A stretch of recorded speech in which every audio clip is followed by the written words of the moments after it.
Bienvenidos a Ocupación en Acción, un espacio del semillero de la ocupación humana de la Universidad Manuela Beltrán. Un lugar donde entendemos que lo que hacemos todos los días no es solo rutina, es historia, es identidad, es significado, es transformación. Hoy iniciamos este primer episodio con una pregunta que puede cambiar nuestra forma de ver la rehabilitación. ¿Puede algo tan cotidiano como jugar, como explorar, vestirse, alimentarse o tomar una taza de café o un jugo ayudar a recuperar el cerebro? Y para desarrollar esta conversación me acompaña un equipo increíble que hará parte de este espacio. Nos acompaña la docente Laura Barrera, terapeuta ocupacional y guía de este proceso académico y reflexivo. También está con nosotros los estudiantes Jesús Andrés Cortés, Natalia Gómez y Laura Martínez, quienes desde su formación aportarán preguntas, miradas y reflexiones que enriquecen este diálogo. Este es un espacio para pensar, cuestionar y construir juntos, porque aquí no solo hablamos de rehabilitación, hablamos de proyectos de vida. Bienvenidos a Ocupación en Acción. Y justamente para entender el propósito de este espacio, tenemos a la profe Laura Barrera, que nos va a decir qué se espera de este podcast. Profe Laura Barrera. Buenas tardes. Buenas tardes, profe. Este podcast nace para conectar el conocimiento académico con la vida real, con la cotidianidad, para cuestionar lo que sabemos y darle un sentido a lo que hacemos como terapeutas ocupacionales. Y es interesante porque muchas veces vemos la rehabilitación como algo muy clínico, muy de hospital. Pero en realidad, la rehabilitación ocurre en la vida cotidiana, en las actividades que construyen nuestra identidad de participación, y ahí es donde entendemos que la ocupación tiene un impacto real sobre el neurodesarrollo y la calidad de vida. Esto también nos permite comprender o entender un poco mejor nuestra profesión. Bueno, y para profundizar en este tema, tenemos una invitada muy especial. Nos acompaña en este momento Ingrid Villegas, terapeuta ocupacional, neurodesarrollista con enfoque en el concepto OAT y coordinadora general y fundadora del Centro de Estimulación Temprana Bambini, ubicado en la ciudad de Cali. Ingrid, bienvenida.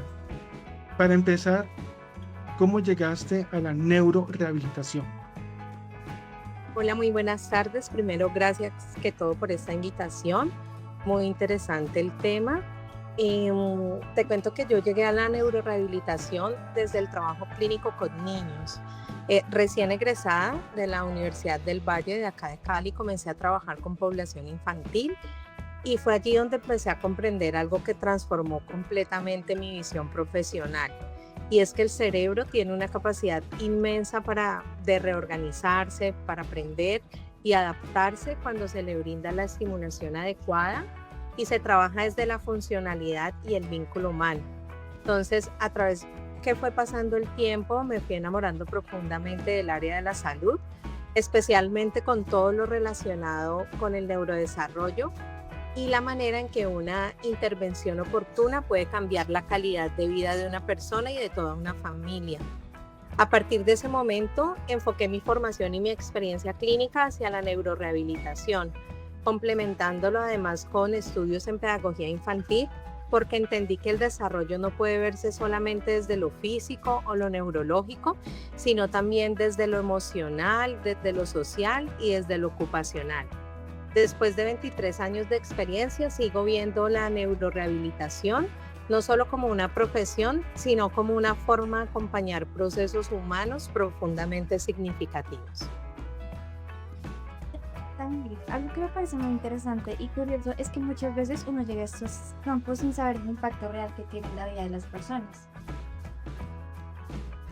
Y si tuvieras que explicarlo de pronto de una forma más sencilla para aquellos que pues no comprenden muy bien este tema, ¿cómo podrías definir la neurorehabilitación? Claro que sí. Mira, la neurorehabilitación es un proceso terapéutico que busca ayudar a una persona a recuperar, fortalecer o compensar habilidades que se han visto afectadas por una alteración neurológica. Cuando hablamos de alteraciones neurológicas, podemos referirnos a condiciones del neurodesarrollo en niños, lesiones cerebrales, trastornos motores, síndromes genéticos, accidentes cerebrovasculares o enfermedades neurodegenerativas, entre muchas otras. Pero más allá del diagnóstico, la neurorehabilitación tiene un objetivo muy humano y es lograr que la persona pueda participar de la manera más funcional, autónoma y significativa posible en su vida diaria. Entonces no solo se trata de mover un músculo o trabajar una habilidad aislada, se trata de ayudar a que alguien pueda jugar, aprender, comunicarse, alimentarse, relacionarse, pueda continuar con su vida de estudio, de trabajo y disfrutar su vida con la mayor independencia posible. Eso es como en concreto lo que es la neurorehabilitación. Y es realmente conocerlo porque muchas personas creen que la neurorehabilitación es únicamente recuperar movimientos. Pero implica memoria, emociones y conducta que muchas veces no se menciona, pero resulta realmente relevante para los procesos de rehabilitación. Así es, porque la idea es que esa persona en cualquier ciclo vital que esté pueda tener la mayor participación posible dentro de la condición que se encuentre dentro de su mayor independencia. Exacto, es que la neurorehabilitación es un proceso integral que nos permite desarrollar las capacidades desde la residualidad y potenciar todas las habilidades y poderlas integrar en un contexto de la vida real. Entonces es cuando se nos vuelve práctico y se puede ver realmente los efectos de una adecuada neurorehabilitación. Entonces ya empezamos a ver algo importante, ¿no? No estamos rehabilitando un cuerpo, estamos acompañando a una personita, a una persona, a una familia en un proyecto de vida.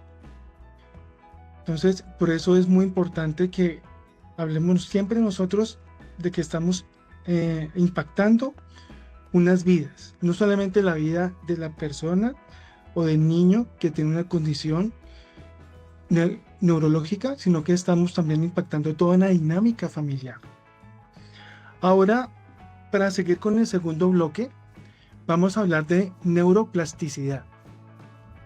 A mí este concepto me encanta porque rompe la idea de que el daño puede ser permanente y da una ventana para realmente hablar sobre un proceso de rehabilitación.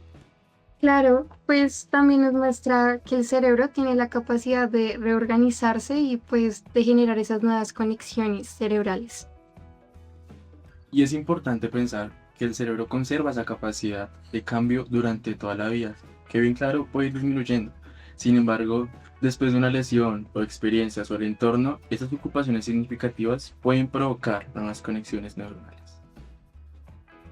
Terapeuta Ingrid, desde tu punto de vista, desde tu experiencia, ¿qué es neuroplasticidad? Bueno, la neuroplasticidad es la capacidad que tiene el cerebro para reorganizarse y así crear nuevas conexiones neuronales, pero también adaptarse a las nuevas experiencias, al aprendizaje y también a los procesos terapéuticos.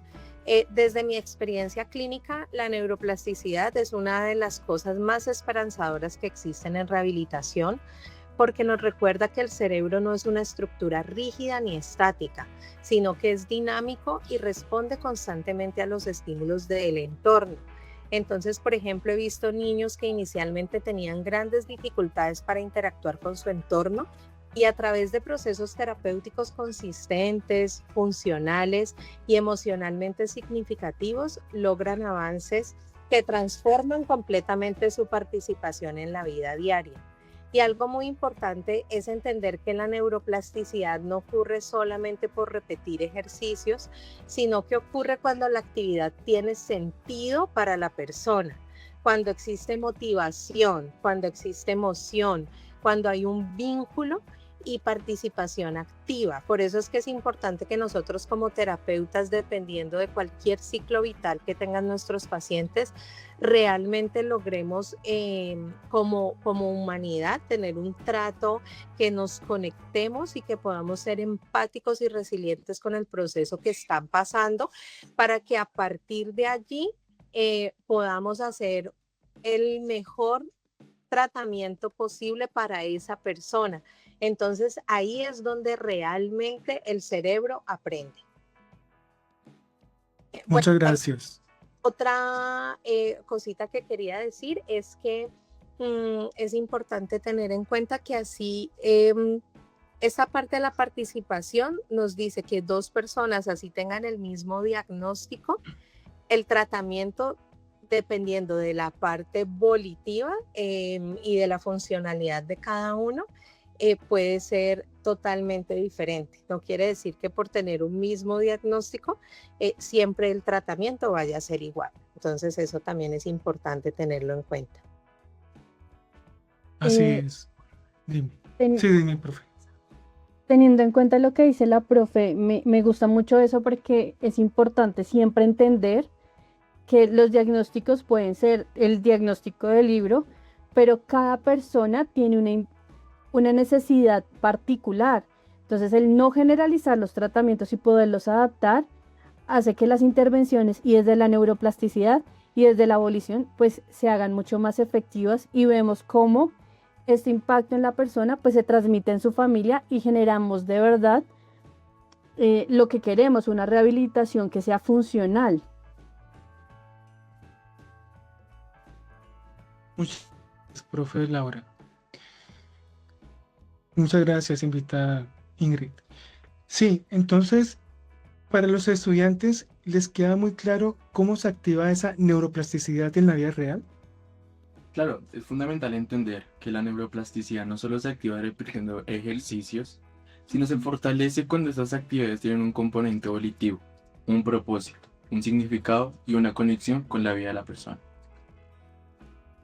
Y adicionalmente, aquí entra algo clave dentro de la terapia ocupacional. La ocupación, porque muchas veces se piensa que ocupar es normal y ponerlo a hacer actividades, pero realmente va muchísimo más allá. La ocupación no es hacer por hacer, es algo que tenga sentido, propósito y significado para la persona. Son esas actividades de la vida diaria que construyen identidad, motivación y participación.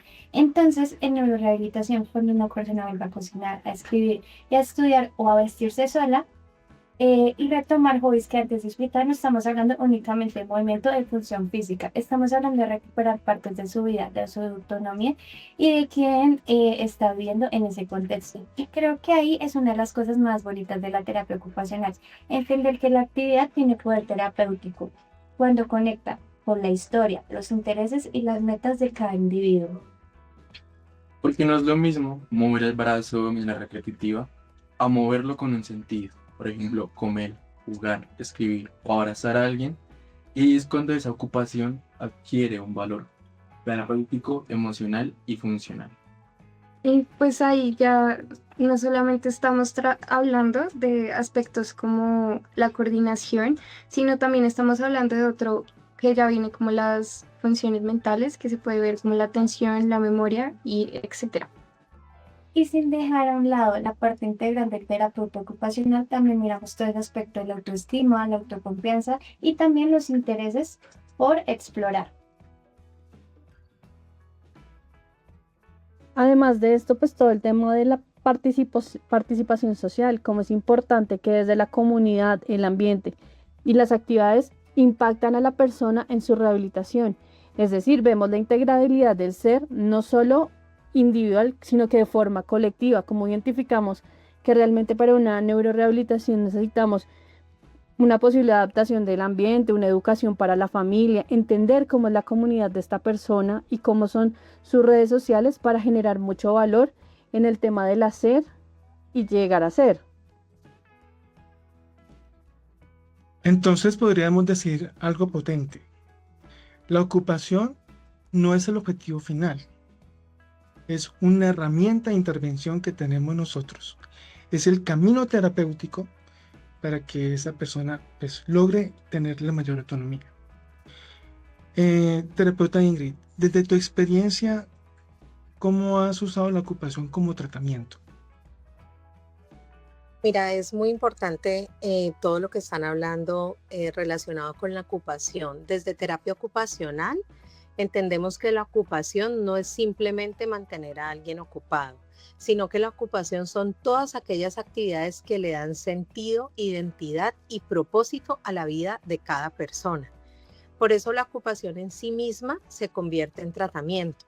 Por ejemplo, cuando un niño juega, cuando logra participar en una actividad escolar, cuando aprende a alimentarse solo o cuando una persona adulta recupera la capacidad de vestirse, de interactuar socialmente, no estamos trabajando únicamente una habilidad física o cognitiva, estamos trabajando su participación, su autonomía y su calidad de vida, mejorando su calidad de vida y su participación obviamente en la sociedad y en las áreas en que se mueve.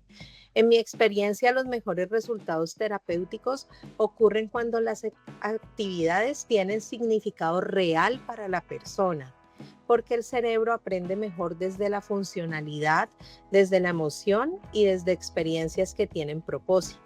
Por eso la terapia ocupacional tiene una mirada tan integral. No vemos solamente el diagnóstico, vemos a la persona con todo su contexto, en sus rutinas, en sus roles y aquello que le da sentido a su vida. Entonces, por eso es tan importante cuando vemos eso, mirarlo desde todas las diferentes áreas para poderlo manejar integralmente. Es importante lo que mencionas porque a veces uno pensaría que recuperar movimientos grandes es lo más importante, pero en realidad acciones tan cotidianas como volver a agarrar una cuchara, peinarse, escribir su nombre o servir una taza de café pueden representar muchísimo más para una persona. Detrás de esas pequeñas acciones hay emociones, historia, independencia y hasta mucha esperanza. Y creo que es ahí donde entendemos que la rehabilitación no solo se trata de recuperar funciones, sino también de devolver la confianza, la participación y el sentido en la vida diaria.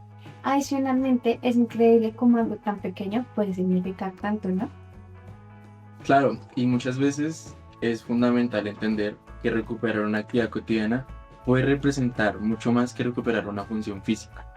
Puede significar independencia, autonomía y volverse a sentir parte de una actividad tan cotidiana como puede ser tomarse una taza de café. Y no solo eso, pues también tenemos otro tipo de actividades cotidianas que a veces no dimensionamos, que puede ser como peinarnos o vestirnos o poder bañarnos de forma autónoma e independiente.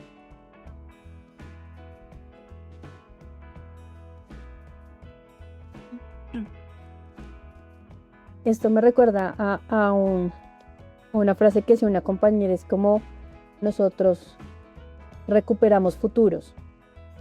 Le Así damos la es. oportunidad a la persona de volver a ser, desde entender qué necesita y cómo lo vamos a llevar por un camino transitado solo para él, para que recupere, descubra, se reinvente y pueda llegar otra vez a hacer lo que quería hacer o a recuperar sus funciones, es decir, recuperarle ese futuro, esa visión de qué hago en el mundo y cómo lo voy a hacer y cómo me puedo adaptar al entorno. Y hay algo muy importante que creo que lo hemos tratado y es desde la neuroplasticidad y la neurorehabilitación, es cómo nosotros como seres humanos tenemos la capacidad de adaptarnos, y desde terapia ocupacional entendemos muy bien eso y entendemos también qué son las ocupaciones y las actividades y cómo podemos darle herramientas a la persona para que llegue a esa funcionalidad, para que logre el camino que requiere, para ser independiente o para volver a construir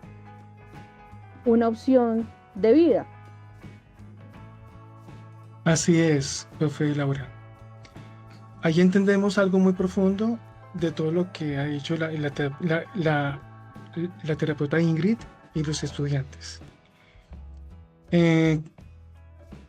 Tenemos que partir de la voluntad siempre de los usuarios.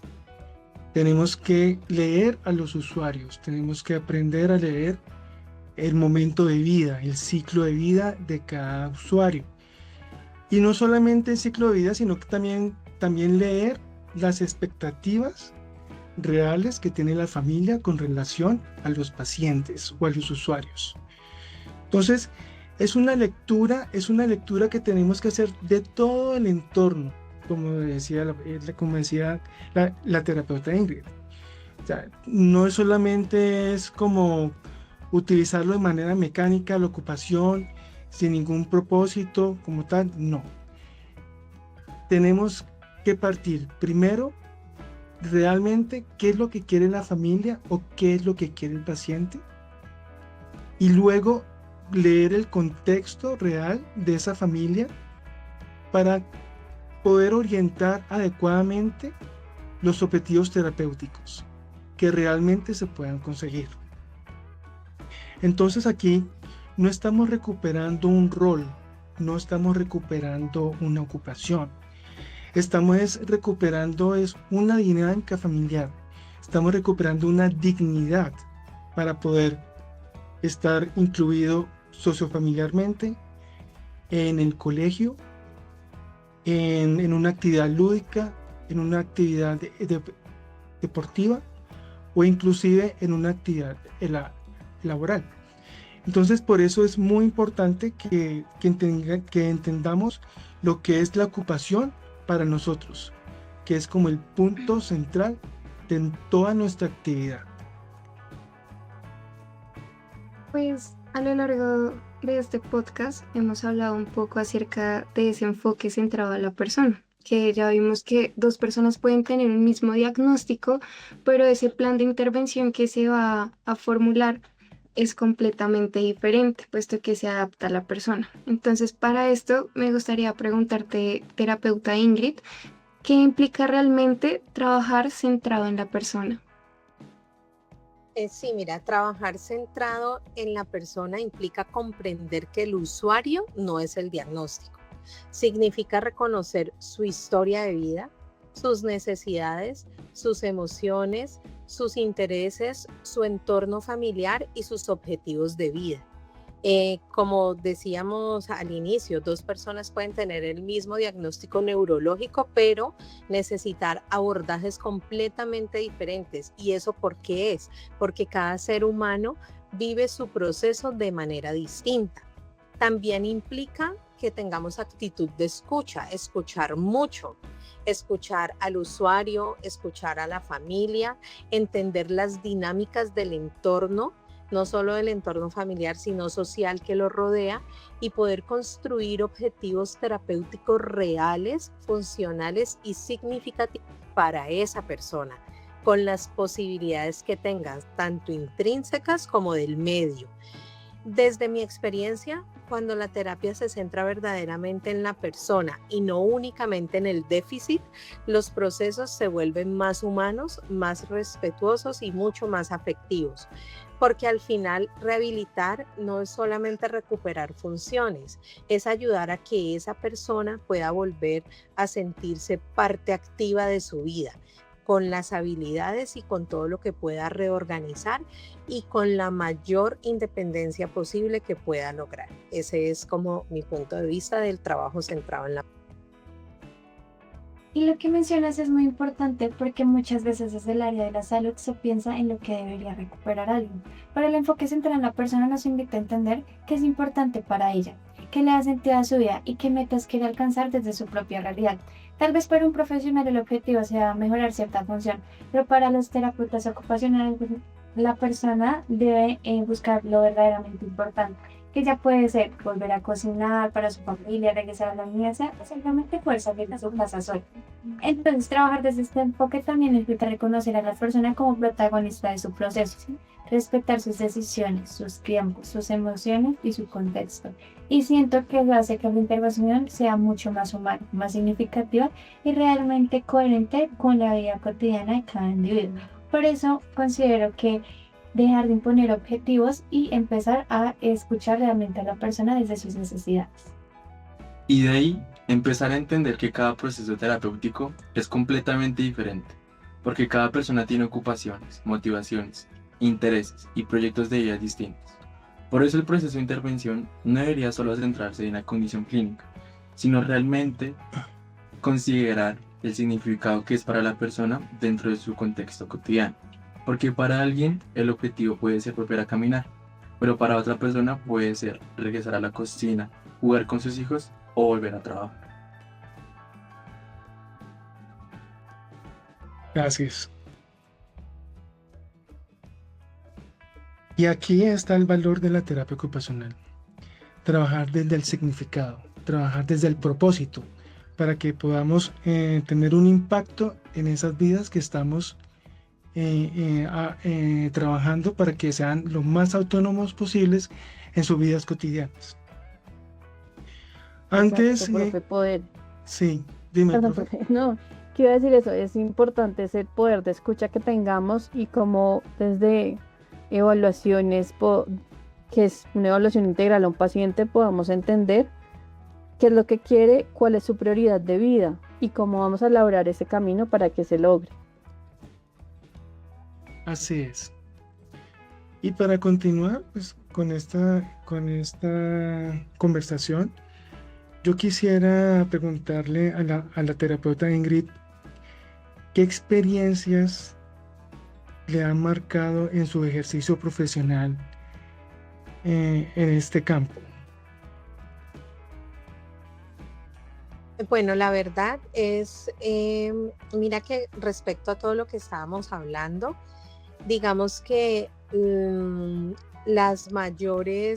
lo que mayor deja huella en los usuarios o en los pacientes y que siempre están agradecidos por eso, siempre es la parte emocional y los logros que puedan hacer en la independencia, sobre todo en las actividades de la vida diaria. O sea, lo que yo he notado con los pacientes que trabajo y sobre todo con los adultos, les pasa eso, cuando de pronto hay una lesión o algo, lo que ellos, digamos, más extrañan son las independencias en las actividades de la vida diaria, sobre todo en esas, poderse valer por ellos mismos. Y si vemos esas actividades de la vida diaria, es todo lo que hemos venido hablando, o sea, todo lo que tiene que ver con alimentación, baño, vestido y obviamente algunos también desplazamiento, pero generalmente ese es como el enfoque y lo que me centro y lo que más marca es poder ver esos avances, algunas veces pequeños, otras veces grandes, pero que para el paciente significa un gran avance en su vida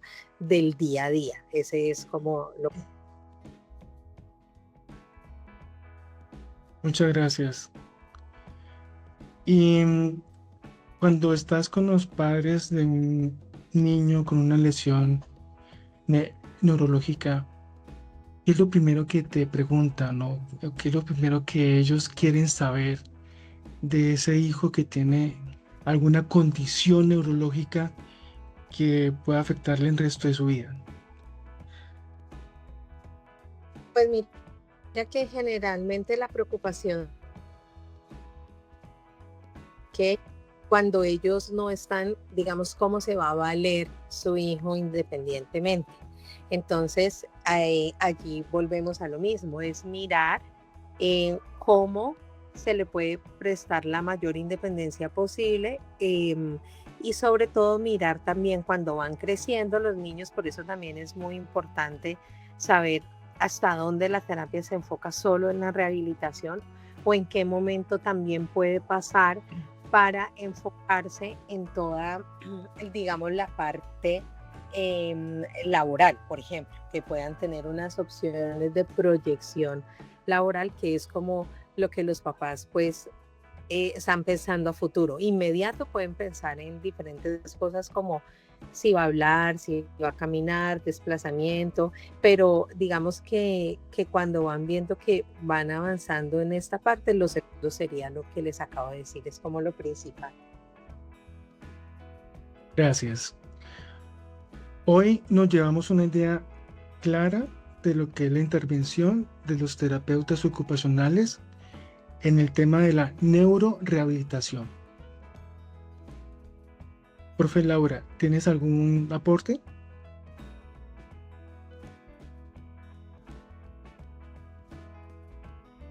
Ay, sí, qué pena, no había abierto el micrófono. Tranquila, Sí, profe.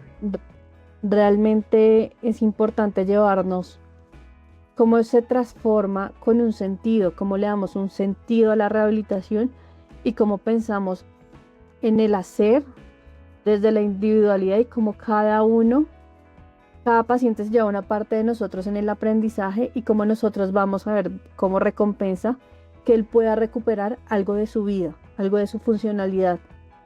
Y nos queda este transformar vidas, este impactar momentos, familias, que es muy importante porque van desde una base del conocimiento y de un camino guiado hacia el ser. Así es. Gracias. O sea, podemos decir que la neurorehabilitación no solamente empieza desde un hospital, sino que también comienza mucho antes, en la forma en cómo miramos, escuchamos y acompañamos a un niño en su día a día. También empieza en casa, en la escuela o en cada espacio donde se sienta seguro para aprender, jugar y poder seguirse desarrollando. Porque la neurorehabilitación no solamente se trata de una condición, sino también reconoce esas capacidades y contribuye a oportunidades, así para entender que detrás de cada avance hay amor, empatía y un entorno que impulsa el potencial de cada niño.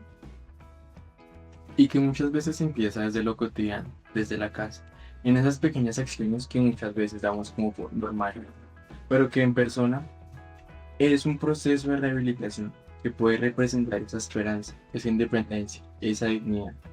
Y que no es solo recuperar una ocupación, sino que es volver a hacer una actividad que resulte significativa.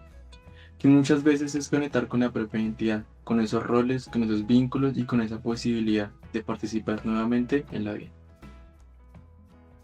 Adicionalmente, es importante mencionar que el cerebro no solo se recupera, también aprende a volver a vivir después de lo que parecía imposible.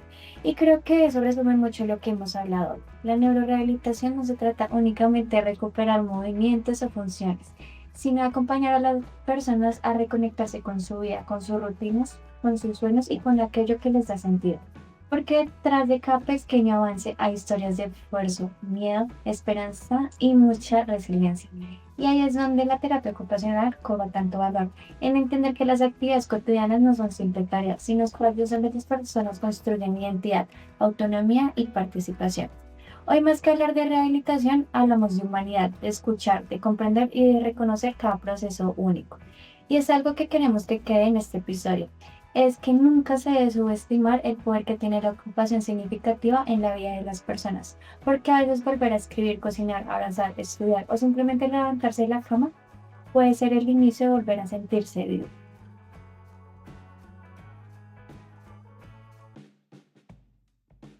Gracias, Natalia. Para terminar este podcast, em, hoy entendimos algo muy simple, pero muy poderoso. La vida se reconstruye a través de lo cotidiano, ¿no? A través de la escucha, a través de poder entender a ese usuario, a ese paciente que tenemos al frente. No es hacer una actividad sin propósito, es hacer la actividad con un significado para transformar todas esas habilidades, toda esa potencial que tenemos todos nosotros para ser lo más autónomos posibles en nuestros contextos. Porque no se trata solo de recuperar funciones, sino de volver a ser, de volver a sentir, de volver a vivir, de volver a tener una ilusión. Y ahí es en cada acción diaria donde ocurre lo verdaderamente importante. Porque lo que haces cada día puede cambiar una vida. No solamente una vida, son varias vidas, la familia, todas las personas que están alrededor de esa personita que tiene una condición neurológica. Bueno, no es todo por hoy. Este es nuestro primer podcast. Gracias por acompañarnos en Ocupación en Acción. Nos escuchamos en el próximo episodio y muchas gracias.